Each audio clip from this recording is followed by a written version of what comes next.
আমাৰ আমি 7টা জনগোষ্ঠী আমাৰ টাই আহোমৰ টাই খামতিৰ টাই ফাকে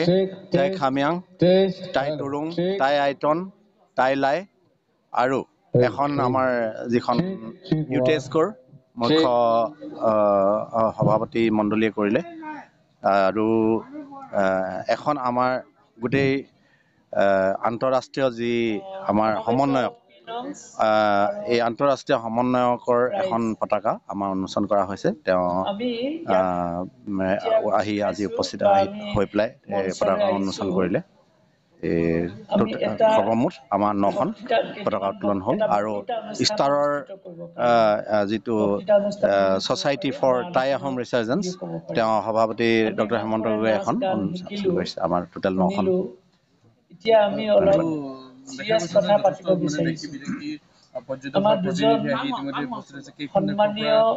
এতিয়ালৈকে আহিছে আৰু কিমানজন লোক আহিছে এতিয়া আমাৰ থাইলেণ্ডৰ পৰা চিয়াংমাই ইউনিভাৰ্চিটিৰ পৰা আহিছে আৰু আমাৰ মুংমাও সেই ৰিজিয়নটো আপোনাৰ আধা আপোনাৰ ম্যানমাৰৰ ব্ৰহ্মদেশত পৰে আধা আপোনাৰ চাইনাত পৰে তাৰ পৰা আমাৰ যি চুকাফাৰ ককায়েক তেখেতৰ চুকানফাৰ পৰিয়ালৰ 4গৰাকী ৰাজকুমাৰীৰ সৈতে বাকী 25গৰাকী আহিছে তেওঁলোকৰ তাৰ পৰা ব্ৰহ্মদেশ আৰু মুংমাও লগ খাই পেলাই আৰু বাকী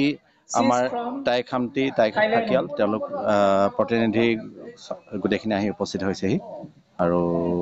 বিদেশী পৰ্যটকৰ ক্ষেত্ৰত ম্যানমাৰ আৰু থাইলেণ্ডৰে আহিছে আৰু আমি নিমন্ত্ৰণ কৰিছিলোঁ লাওছ আৰু ভিয়েটনামৰো তেওঁলোক কিন্তু এতিয়ালৈকে উপস্থিত হোৱাহি নাই আপোনালোকৰ এই কাৰ্যসূচী এখন মানে হেৰিয়ত লেখা আছে 2 দিন আৰু এখনত লেখা আছে সপ্তাহজোৰা ইয়াৰ মানে আচলতে আমাৰ 2টা দিন 21 আৰু 22 এই 2টা দিন আমি ষ্টাৰৰ সহযোগত আমাৰ এই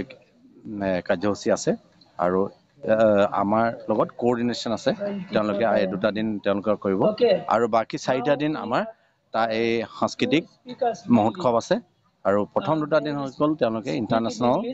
ইয়থ ফেষ্টিভেল যিটো 2টা দিন সেইকাৰণে তেওঁলোকৰ 2দিনীয়া কাৰ্যসূচী তেওঁলোকৰ ভাগে আছে আৰু আমাৰ বাকী আমি 4টা দিন আমাৰ ভাগত আছে